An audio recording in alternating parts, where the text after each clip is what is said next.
चलो सेल करो गाइस। यहाँ पे एंट्री है, ये रहेगा हमारा एसएल 40 पिप का, और टीपी हमारा रहेगा इसके नीचे लो का। अगर जाएगा ना यहाँ से भाई तो पक्का यहाँ तक जाएगा, एटलीस्ट यहाँ तक तो जाएगा 16-15 अराउंड। तो इसको ब्रेक करता है तो फिर कोई दिक्कत नहीं होनी चाहिए।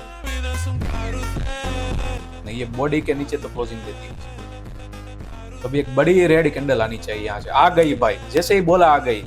Let's go.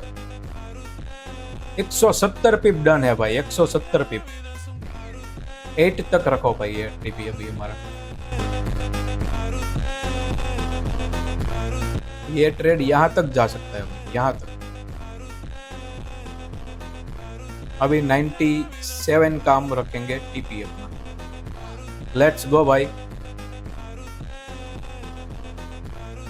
340 पिप डन है गाइस।